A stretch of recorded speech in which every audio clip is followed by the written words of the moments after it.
Sub-Zero. Now this is how the cyborgs should look. The only good thing to come out of Sub-Zero's automation is this design.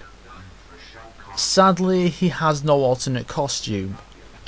His X-ray move makes great use of his powers and he's completely badass, much like his human selves. His first finisher is an ice-themed version of Smoke and Cyrax's self-destruct fatalities of the past, and the other one is just awful. And in his ending, he gets taken off by Shao Kahn just like Nightwolf did. So not only is it shit, it's unoriginal, lazy bastards. Quan Chi. I hate him, moving on. Quan Chi. No. Quan Chi. No. Quan Chi. I said no. Quan Chi. Fucking fine if it'll shut you up. Same design, recycled DCU model, actually shitty alternate, voice back from DCU, he's a twat, X-ray uses mind control gimmick, one finishes shit, other ruins great MK4, one Shinnok betrays him, Khan's a slave, kills Shinnok, done, moving on. Kratos. Exclusive to the PS3 version is Kratos from God of War. Another character I absolutely despise, but that's a rant for another day. As much as I hate to admit it, he is pretty much the ideal guest character for an MK game. Given how gory and violent God of War is, he fits right into the MK universe. What annoys me is that the Xbox version didn't get anything to make up for it. I recall hearing that there was going to be a remake of the Pit 3 stage in the Xbox version, but nothing ever materialised. He has his normal costume and a weird glowy version too, instead of his Spartan armour. TC Carson reprises the role from God of War, and Kratos is still in his default emotional setting of angry at the world. His moveset makes use of a number of weapons from the God of War series, as do his X-ray and finishers, which are pretty good. And, as much as I hate to admit it, Kratos is as well implemented as Link was in Soul Calibur 2. As much as I dislike God of War, as much as I hate Kratos and hate this game, I can't deny that a lot of effort was put into making Kratos work as a part of the MK universe. And now I need to find something to complain about to even things out.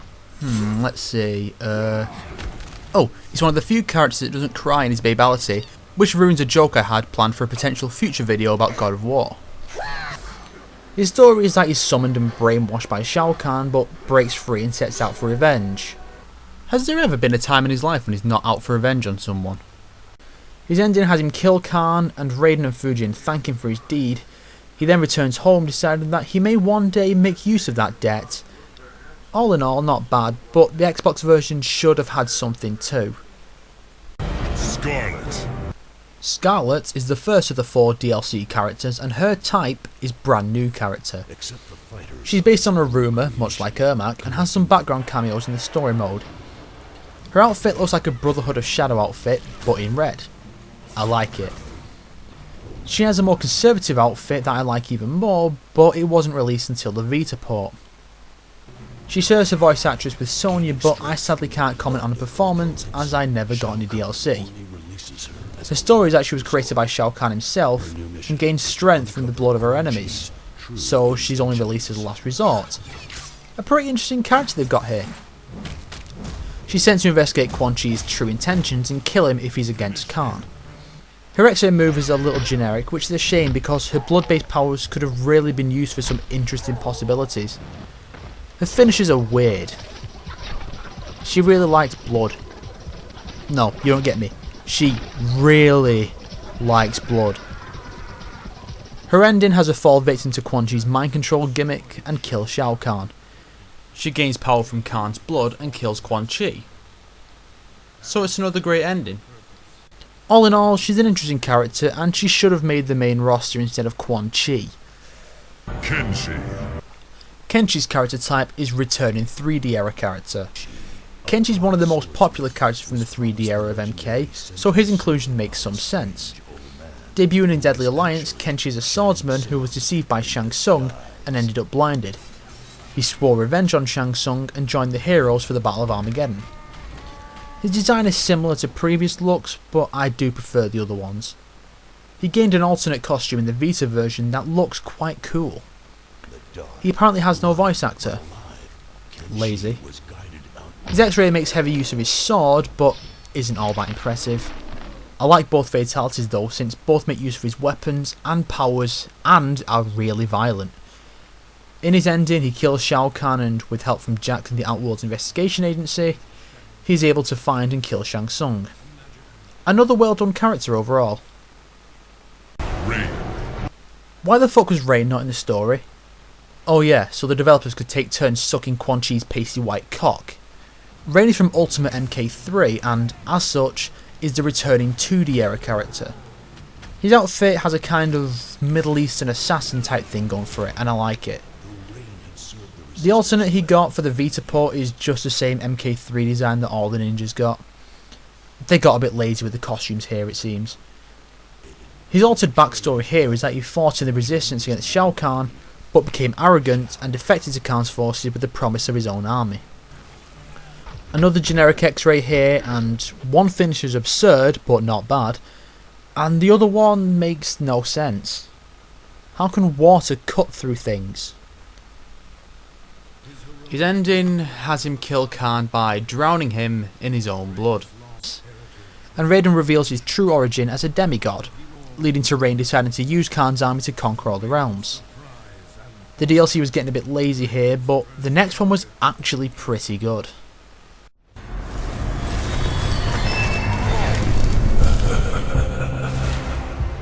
Yeah, that's right, Freddy fucking Krueger. He of course fills the role of guest character, filling out the DLC character type checklist. He's supposedly just a general Freddy and not based on either version, but his fish-like face and the way he laughs makes it obvious he's based on the Jackie Earle Haley version the previous year. He also wears two gloves because the character animations flip when the character is on the right side of the screen, so it means the glove doesn't suddenly switch hands. Something Capcom could learn from. Patrick Seitz does the voice, which is pretty much just shh and a laugh. No wisecracks here. They also missed a chance to give him the outfit from New Nightmare, opting instead to not bother with an alternate at all. His story is that he challenges Khan in the Dream Realm when Khan tries to take the souls of Earth's inhabitants, souls that Freddy considers his own. Khan pulls him into the real world and beats him. He gets a second glove and goes out for revenge. He gets a rather weak X-ray move, but his finishes are based on actual kills from the Nightmare on Elm Street movies. A nice touch. His ending depicts him killing Shao Kahn and being sent back to the Dream Realm by Nightwolf, from where he will continue to kill the people of Earthrealm. I'd recommend Freddy if you wanted to buy a DLC character, but I don't know why anyone would want to spend more money on this piece of shit after already buying the actual game. To round off the good things about this game, this won't take long. Great voice work, some nice character moments, great visuals and designs, and some really cool finishes. That's it. Other than that, this game is the bane of my fucking existence and made me want to slit my fucking wrists.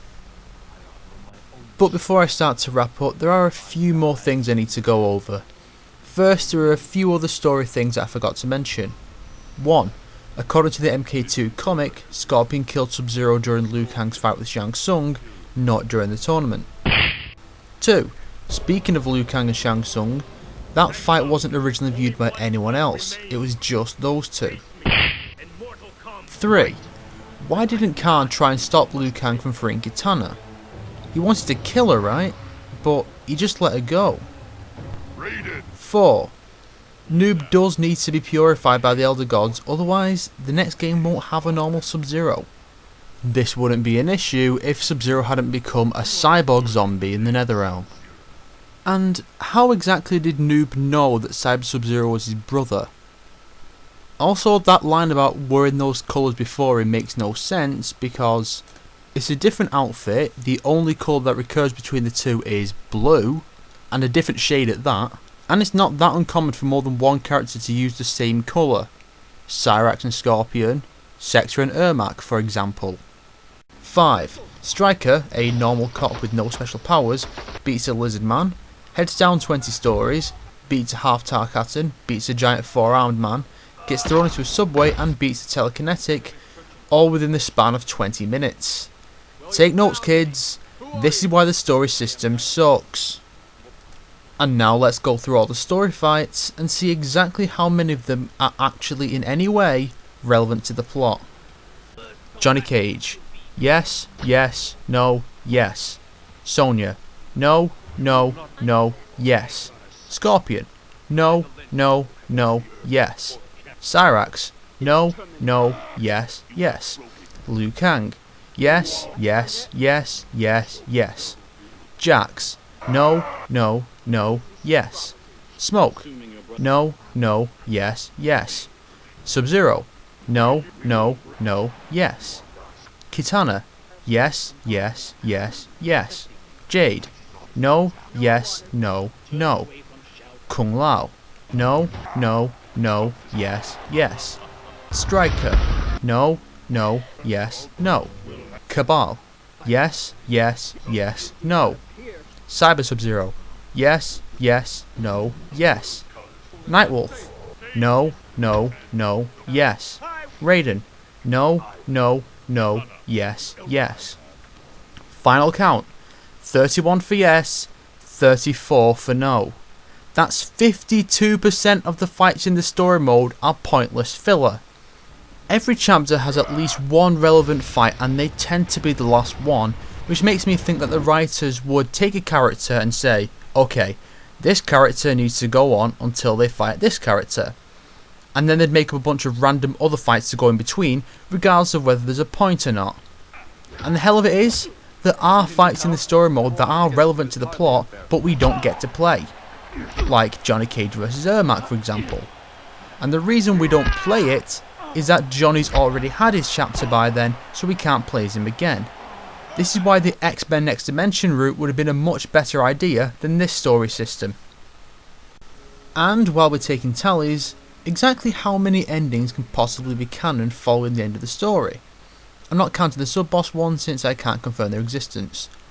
Yes, no, no, no, no, no, no, no, no, no, no, no, yes, no, no, no, yes, no, no, no, no, no, no, yes, no, no, yes, no, no, no, yes, no. And our final tally is 6 out of 32. Less than 1/5 of the endings could possibly be canon, which, I remind you, defeats the entire purpose of endings. What is wrong with this game? In conclusion, what I'm saying is that I feel betrayed by this game. To me, what this game is the developers saying that these characters and stories that I've grown to love over almost a decade mean nothing, and they no longer exist. And that me buying the last 5 games on release, totaling 210 quid, plus other merchandise I bought, also means nothing to them. I've never been more offended by anything in my life, and the worst part of all is that I'm the only person who sees it. This game has just killed all interest I had in this franchise, regardless of how much I used to love it. I have no interest in the upcoming Injustice, and I'm only going to rent the next game because I pretty much have to see how much of a train wreck this story is going to become. I'm not saying you're wrong if you like this game, I just want you to understand where I'm coming from, is all. But before I go, I just have one more thing to say. NetherRealm Studios, fuck you. You have ruined Mortal Kombat for me, and you will never see another penny from me. And that may not mean anything to you, but it does to me.